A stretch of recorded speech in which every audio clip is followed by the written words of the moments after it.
This story is titled, My Fiancée Asked for a Break to Date Her Ex, saying she'd come back if it didn't work, so I made sure she came back to nothing. Hey folks, after lurking around here for what feels like forever, I figured it's time to share what's been going on with me lately. Alright, so here's the deal. My name's Liam, I'm 30, and up until recently, I thought I was marrying the love of my life, Tessa. We'd been together for 4 years, and for most of that time, I was sure we were solid. But now I'm sitting here wondering how I didn't see this coming sooner. Tessa and I met through a mutual friend at a birthday party. She was funny, confident, and had this no-nonsense attitude that I really liked. I'd dated before, but no one clicked with me the way she did. We hit it off fast and moved in together after a year. Things felt natural, like we were on the same page about everything. Careers, marriage, starting a family someday. She was freelancing as a graphic designer, and I worked in marketing, so our schedules kind of synced up. Life wasn't flashy, but it was good. We'd been talking about getting married for a while, but it wasn't until last year that I popped the question. It wasn't anything fancy, just a quiet dinner at home, just the two of us. Tessa seemed thrilled. She cried, hugged me, and said yes. That night, we started planning the future. A fall wedding, a small guest list, and this cozy little venue by the lake. It felt like everything was falling into place, or so I thought. The first red flags weren't huge, obvious things. They were small, sneaky little cracks that I shrugged off because I didn't want to overthink. For example, Tessa's excitement about the wedding planning started fading after a few months. At first, she was all in, sending me Pinterest boards, scrolling through wedding dresses, and asking me about the little details, like if I preferred tulips or roses for the centerpieces. But then it just stopped. I'd ask her stuff like, "Hey, have you decided on your bridesmaids yet?" And she'd brush it off. "Not yet. I'm still thinking about it," she'd say, over and over again. The same with her dress, the cake, even the music. Every decision we'd been so excited about just became this thing she wanted to delay. "There's still time," she'd tell me. It was like the wedding was an afterthought. At the time, I told myself it was just stress. Wedding planning can be overwhelming, right? Plus, Tessa had a lot going on with her work. I figured she'd snap out of it eventually. What I didn't realize was that her lack of enthusiasm wasn't about the wedding. It was about us. The real slap in the face came one night when we were hanging out with some friends. Someone brought that stupid TikTok game. We listen, but we don't judge. You've probably seen it. It's that game where you answer personal questions, and everyone's supposed to keep a straight face and not judge, although everyone judges. Anyway, everything was going fine until someone asked, "If you could relive one relationship, which one would it be?" Without even thinking, Tessa said, "Oh, probably Dylan." Just like that. Dylan, her college ex. The one who cheated on her. The second she said it, the room got awkwardly quiet. She laughed nervously and tried to backtrack, saying, "I mean, not like I'd actually want to. It's just, a big part of my past." I wanted to call her out right there, but we were with friends, so I let it slide. Later, when we were alone, I asked her about it. "What was that about Dylan? Why would you say you'd relive that relationship?" She just shrugged it off like it was no big deal. "It was a stupid game, Liam. Don't take it so seriously." She smiled and changed the subject. I didn't push it because, honestly, I didn't want to start a fight over something that might have been nothing. But deep down, it stuck with me. After that, her behavior got harder to ignore. She was on her phone more often, scrolling through her messages with this sly little smile. She started making vague excuses about why she couldn't hang out or why she'd cancel plans at the last minute. "Oh, sorry, I just have a lot of work to catch up on tonight," she'd say. Or, "I promised my mom I'd visit this weekend." The excuses weren't exactly suspicious, but they were piling up. It felt like I was suddenly less of a priority. Then came the Friday night that changed everything. I got home early from work, excited to spend the evening with Tessa. I was thinking we could order in and binge watch something, just a low-key night. When I walked in, though, the vibe was off. She was sitting on the couch with her laptop, but she wasn't working. She was just sitting there, staring at the screen, completely zoned out.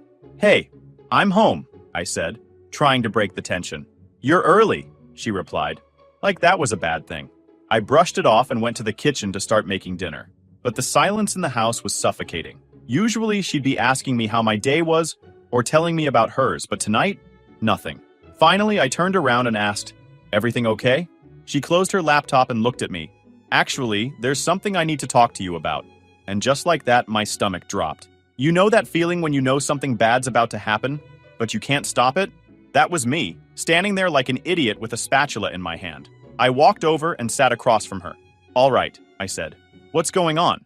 She hesitated, like she was trying to find the right words. Then she just came out with it. I've been thinking about us. And about Dylan.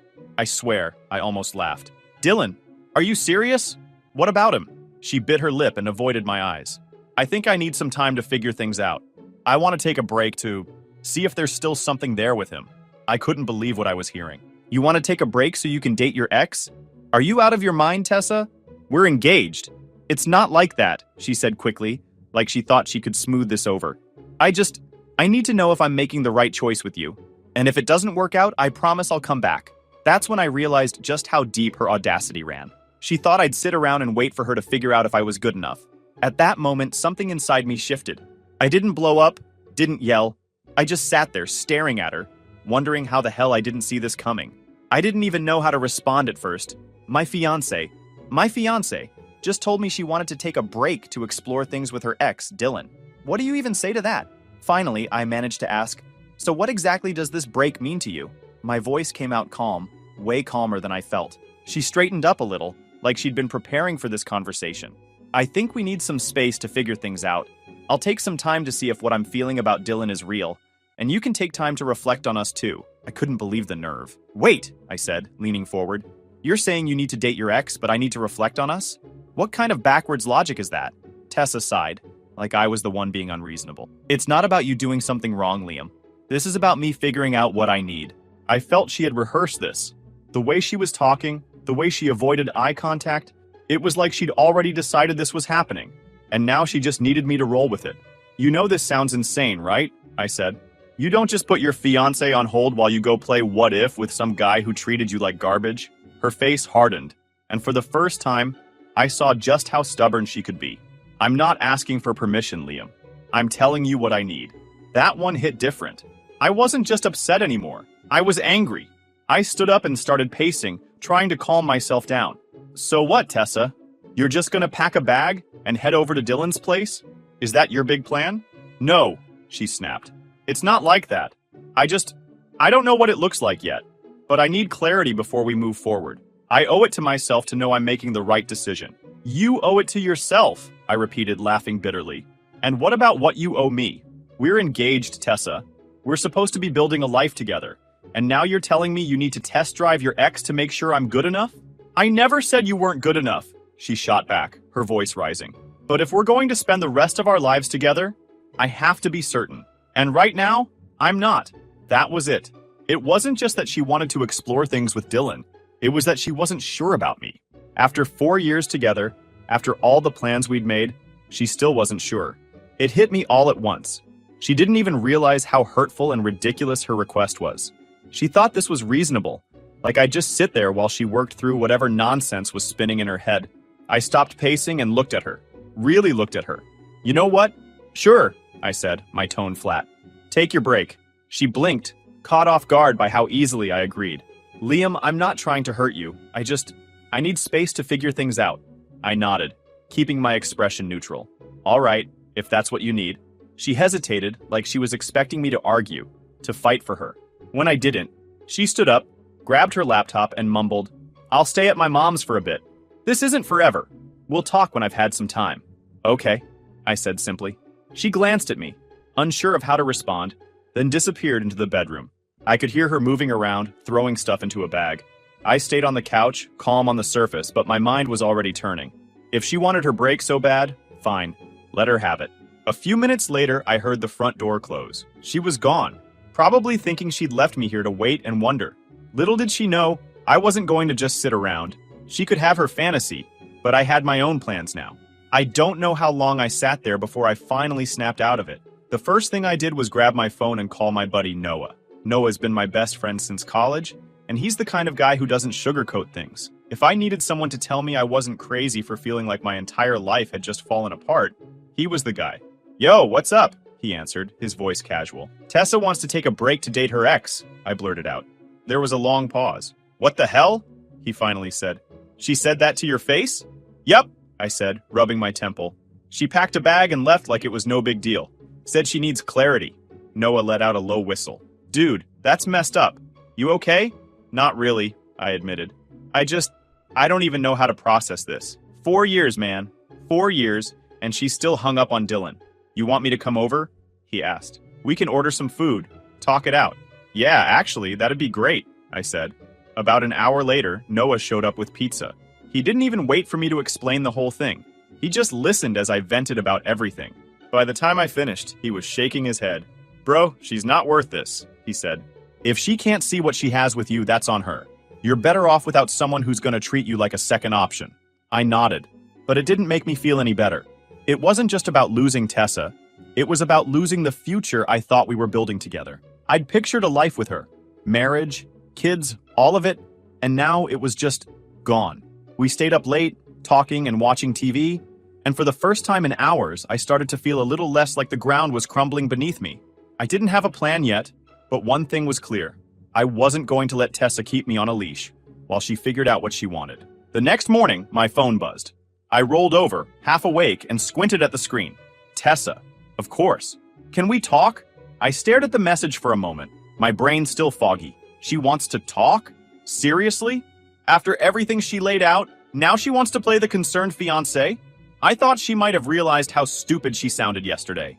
I dragged myself to the kitchen to make coffee. There was no way I was dealing with this nonsense before caffeine. As I leaned against the counter, sipping my coffee, my mind raced. She really had the nerve to come back and act like I was the one who owed her patience. It wasn't anger I felt, at least not anymore. It was more disbelief. How could someone be so oblivious? So wrapped up in their own fantasy that they thought this kind of stunt was acceptable. But I wasn't about to let her see that. No. If she wanted to play this game, I'd play along. Except I wouldn't be the one losing. Finally, I picked up my phone and replied, "Sure, come over later." Short, simple. Let her think she's still in control. A few hours later, there she was, standing at the door like nothing had happened. She looked polished, like she'd spent way too much time trying to perfect that calm, collected look. Her hair was done, makeup flawless. I could tell she'd rehearsed this. She was ready to sell me whatever she'd come up with. I stepped aside and let her in without a word. She walked in like she still belonged here, sitting on the couch like it was any other day. "Thanks for letting me come by," she said softly like she was doing me a favor. I leaned against the wall. "What's up?" She took a deep breath, her hands clasped together like this was some big performance. "I've been thinking a lot," she began. "Here we go. And I think I've come up with a way for us to move forward," she continued, her tone too measured, too rehearsed. I nodded, keeping my face neutral. "All right, let's hear it." "Well," she said, clearly building up to something she thought was genius. "I think the best thing for us right now is to put the wedding plans on hold, just temporarily, while I take the time I need to get clarity on everything. That way, we don't lose the progress we've made, and we can pick things back up once I'm sure about us." I stared at her, waiting for the twist. She wasn't joking. She actually thought this was reasonable. "That's your big plan?" I asked, raising an eyebrow. "Yes," she said, nodding like she'd just solved a world crisis. "It's practical, Liam. We've put so much time, effort, and money into this relationship. I don't want to throw it all away over something that might not even matter in the long run. Something that might not even matter." That phrase kept bouncing around in my head. She was talking about us, our relationship, like it was some investment portfolio she didn't want to write off. I felt a laugh bubble up, but I held it back. "Not yet. Let her keep going." "You're okay with this, right?" she asked, tilting her head slightly, like she was genuinely confused why I hadn't reacted yet. "Sure," I said, shrugging. Her eyes flicked to mine, like she didn't quite believe I'd agreed so easily. "Wait, you're okay with it?" "Yeah," I said, keeping my tone even. "If that's what you need, go for it." She blinked, clearly thrown off. She'd probably expected me to argue, to fight, maybe even beg her to stay. Instead, I gave her nothing. "I just don't want you to think this means I don't care," she added quickly, trying to fill the silence. "I just need some space to figure out what I really want. It's not forever." "Got it," I said, nodding. For a moment, she just stared at me, trying to read my face. But I wasn't giving her anything. Let her stew in her own awkwardness. She stood up, smoothing her hands over her jeans. "I'll stay at my mom's for a bit," she said. "It's not forever. We'll talk once I've had some time." "All right," I said, keeping my voice neutral. She hesitated, like she wanted to say something more. But then she just grabbed her bag and headed for the door. "Thanks for understanding," she said, pausing before stepping out. I just nodded again, keeping my face blank. After she left, I stood there for a moment, wondering how I couldn't see her as a wife anymore. She was gone, figuring out her ex, and she actually thought I was sitting here, waiting for her to figure out if I was good enough to fit into her perfect little fantasy life. But she didn't get it. This wasn't her decision anymore. I walked over to the window and watched her car pull out of the driveway. She was probably feeling relieved, thinking she'd bought herself some time to figure things out with Dylan. Let her think that. The truth was, I'd already made my decision. I wasn't going to argue, wasn't going to fight for someone who thought it was okay to keep me on the back burner while she explored her doubts. She could have her break. She could have Dylan. I was done playing along. The funny thing is, I didn't even feel angry anymore. I felt free. It was like a switch had flipped in my head. All this time I'd been worried about what she wanted, what she needed, how I could fix things. But now it was about me. I sat down on the couch. I could already hear her voice in my head. Weeks or maybe months from now, trying to spin her way back in. I made a mistake, Liam. I needed clarity. But now I see what I really want. Too late. Life doesn't work like that. I had no intention of sitting here, pining for her to come back. This wasn't about playing games or getting even. It was about moving forward. She'd made her choice, and so had I. I spent the next week setting things in motion. This wasn't about revenge. It was about clearing out every trace of her and taking back control. I started with the wedding plans. I grabbed my laptop and canceled everything. The venue, the photographer, the caterer. It all had to go. Some deposits were non-refundable, but who cares? It wasn't about the money. It was about closing this chapter for good. As I clicked through the emails, I couldn't help but smirk. She probably thought I was sitting at home, heartbroken, crying, waiting for her to know I'm better than her ex and come crawling back. She had no clue I was wiping her out of my life one email at a time. Then, the house.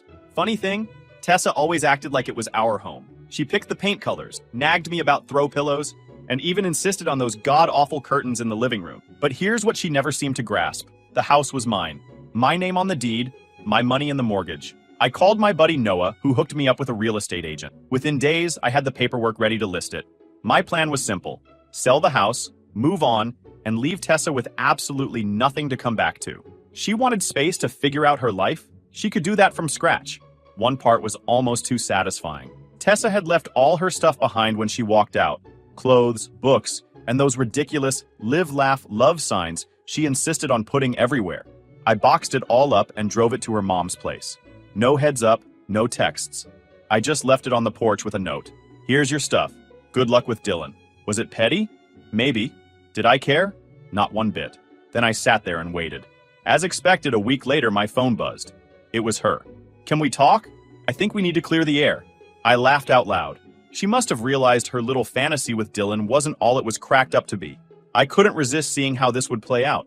Sure, I replied. Come by tomorrow. The next day, she showed up, and the look on her face was priceless. She stepped inside and froze, her eyes darting around the bare walls, the empty shelves, the moving boxes stacked in the corner. What's going on here? She asked, her voice trembling. I'm selling the house, I said casually as if I'm talking to a neighbor, leaning against the counter. Her jaw dropped. You're what? Selling our house? It's not our house, Tessa, I said, letting that sink in. It's mine, and I don't need this much space anymore. She stared at me like I'd slapped her. Why didn't you tell me? Why would I? You left, remember? I said, keeping my tone calm. Her face went pale. Wait, so you've been planning this? You're just moving on? I shrugged. What else was I supposed to do? Sit around and wait for you to come back? She shook her head, her voice rising. Liam, no. That's not what I meant when I said I needed time. I didn't think you'd... Didn't think I'd what? Take you seriously? I interrupted. You said you needed space to figure out if you wanted me or Dylan, so I gave it to you. She took a step closer, her voice trembling. But I didn't mean it like this. I thought you understood. I wasn't ending things. I just needed clarity. I laughed, shaking my head. Clarity? Tessa, you didn't want clarity. You wanted a safety net. You thought you could run off, test the waters with Dylan, and then waltz back here like nothing happened. Sorry, but that's not how it works. Her composure completely cracked. Liam, please, I made a mistake. Dylan, he's not what I thought. He hasn't changed. I was stupid. I see that now. Please, don't do this. Don't throw us away. I crossed my arms, meeting her tear-filled eyes with a steady gaze. You're right about one thing, Tessa. You were stupid, but not just for running back to Dylan. You were stupid for thinking I'd let you treat me like a backup plan. She grabbed my arm, her voice desperate. I wasn't. I swear. I panicked. I was scared. But I know now that it's you. It's always been you. Please, we can fix this. We can still get married. I yanked my arm away, shaking my head. No. We can't. You made your choice, Tessa. You chose doubt. You chose Dylan. And now, I'm choosing me. Her face crumpled, and she started sobbing. Liam, please. I'll do anything to fix this. It's too late, I said firmly. You broke this.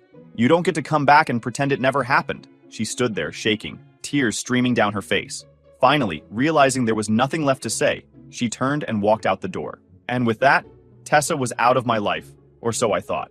I sold the house, moved into my new apartment, and started putting everything about her behind me. I wasn't bitter. I just didn't have the energy to keep dragging her baggage along. I thought I'd handled it cleanly, that we'd moved on separately. But Tessa? She wasn't done, and when she made her move, it wasn't head on. The first sign something was off came in a phone call from my mom. I'd barely said hello before she launched into it. Liam, why am I hearing from Aunt Sharon that the wedding is canceled? Is this true? I froze, the words catching me off guard. The only people who knew the wedding was off were me and Tessa. I hadn't even told my family yet because, frankly, I didn't want to deal with their reaction. But now the news was out. Where did Aunt Sharon hear that? I asked cautiously, already suspecting the answer. From Tessa's mom. She's been telling everyone that you called off the wedding. Apparently, Tessa is heartbroken, and you're being unreasonable. I nearly dropped the phone. Heartbroken. Unreasonable. The audacity of her spinning this like I was the bad guy was almost impressive. She had been the one to walk away. The one who wanted to figure things out with her cheating ex. And now she was painting me as the villain? Mom, that's not what happened, I said, trying to keep my voice calm. Tessa and I aren't together anymore. She made her choice and I moved on. Well, you need to do some damage control, she said, her tone sharp. Half the family is talking about this, and they all think you blindsided her. Damage control. That's what it came to now. Not only had Tessa managed to worm her way into my family's conversations, but she'd turned the entire thing into a pity party for herself. I should have let it go. I should have chalked it up to her being petty and left it at that. But when I got a call later that same day from my boss, I realized this wasn't just a family issue anymore. Hey Liam, I wanted to check in, my boss said cautiously. Is everything okay? I heard from a friend of mine. Apparently your ex is going through a tough time, and she mentioned your name. My ex? Mentioned my name? At work? She didn't give any details, but you know how these things spread. Just making sure it's not going to cause distractions here. I clenched my jaw, the pieces falling into place. Tessa hadn't just been telling her side of the story to family, she was dragging my name into her personal sob story with anyone who would listen. I thanked my boss for letting me know and hung up. My blood was boiling. This wasn't about closure or fixing things anymore. She was deliberately trying to sabotage my life, painting herself as the victim to anyone who would give her 5 minutes of attention. That was the last straw. I'd stayed quiet up until now, thinking it was the mature thing to do. But if she wanted to play games, I wasn't going to sit back and let her rewrite the narrative. The next day, I sent a group message to both of our families, keeping it short and to the point. Hi everyone, I wanted to address something. Tessa and I are no longer engaged, and it was a mutual decision after a lot of difficult conversation. I'd appreciate it if we could all respect each other's privacy and move forward without assigning blame. Thank you. It wasn't dramatic, but it was enough to cut off her nonsense before it spread further. Then I blocked her on everything. Phone, social media, email. She didn't deserve access to my life anymore. Not after how she'd tried to twist things. The fallout wasn't easy. My mom wasn't thrilled about me handling it so bluntly, and a couple of relatives still whispered about how I could throw away such a good thing. But I knew the truth, and that was enough. All what my ex-fiancée did was show me how little she respected me or the relationship we'd had. If anything, she made me even more grateful that I'd cut her out for good. So here I was, finally drawing the line. Blocking her was like flipping a switch, cutting the power to the drama machine she'd been running for weeks. It wasn't just about silencing her. It was about reclaiming my peace. The first thing I did was take control of the narrative. People love to fill in the blanks when you stay quiet, and I'd given Tessa way too much space to craft her story. So I called up the people whose opinions mattered to me. My close friends, my siblings, and my mom. I laid it all out, no embellishments, just the facts. Look, I told my mom over coffee, I didn't throw away a good thing. She bailed on me for her ex, plain and simple. I tried to be civil, but she's out here spinning tales like she's the victim. I'm not letting her trash my name. Mom gave me her classic disapproving look, the one that could make a grown man feel like a scolded teenager. I get it, Liam, but you could have been more tactful. Tactful? Mom, she's airing our dirty laundry to anyone who'll listen. I'm done playing nice. That seemed to click for her. She sighed, finally conceding, I just want you to be happy. Don't let her drag you down. From there, I made it my mission to shut down the whispers wherever they popped up. If someone brought up Tessa, I gave them the short version. It didn't work out, and she's not the person I thought she was. End of story. Most people got the hint and dropped it, but a few needed a bit more directness. Like my cousin Mark, who cornered me at a family barbecue. Hey man, I heard you left Tessa high and dry. What's up with that? I stared at him, barely believing the audacity. You heard wrong, Mark. She ditched me to figure things out with her ex. If you want the full story, ask her. I'm not playing the gossip game. He backed off pretty quick after that. While I was busy cleaning up the social mess, I also had to deal with work. My boss, thankfully, was chill about the whole thing. I explained the situation in private, emphasizing that it wouldn't affect my performance. He nodded and said, I figured there was more to it. Just keep your head down, and don't let it get to you. But Tessa wasn't done trying to stir the pot. A week later, I got an email from a mutual friend of ours, Sarah. She wasn't taking sides, but she felt the need to share something. Hey Liam, I thought you should know Tessa's been posting stuff online. Nothing outright nasty, but it's obvious she's talking about you. Just wanted to give you a heads up. I thanked Sarah and checked it out. Sure enough, Tessa had been posting vague, passive-aggressive quotes about betrayal and heartbreak. Stuff like, some people will throw away diamonds to chase stones. Real subtle. At first, I was tempted to respond, to call her out for the nonsense. But then I stopped myself.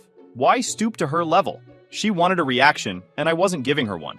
Instead, I reported her post for harassment and moved on. That was the real turning point for me, realizing I didn't owe her or anyone an explanation anymore. My life wasn't a public forum for her to dissect and manipulate. If she wanted to live in the past, that was her problem, not mine. One night, sitting with my buddy Jake, he said something that really stuck with me. Man, you dodged a bullet. Imagine if all this came out after you were married. You're better off, trust me. He was right. As painful as it had been, breaking things off with Tessa, before we tied the knot was the best thing that could have happened. It wasn't just about avoiding the drama. Being with her had blinded me to what I really wanted in a partner. Someone who had my back, not someone who'd turn on me the second things got tough. By the time a few months had passed, Tessa's antics started to fade into the background. People moved on, and so did I. The family stopped bringing her up, the whispers at work died down, and her online posts eventually dried up. It was like she finally realized she couldn't keep milking the situation for sympathy. I'd like to say I forgave her, but honestly, I didn't. And that's okay. Not every wrong has to be forgiven to be left behind. I don't hate her. I just don't care anymore. The real closure came when I realized I wasn't waiting for her to apologize or for people to see my side. I was living my life for me, not for anyone else's validation. So I guess all I want to say is that sometimes the hardest decisions are the ones that save you. Cutting ties with Tessa wasn't easy, but it was necessary. It taught me to trust my gut, to stand up for myself, and to never settle for less than I deserve. Looking back now, I don't regret a thing. I'm in a better place, mentally, emotionally, and even physically. Life's too short to waste on people who don't value you. And if I've learned anything, it's this. The best revenge isn't getting even. It's living well. And with that, this chapter of my life is officially closed. Thanks for sticking until the end.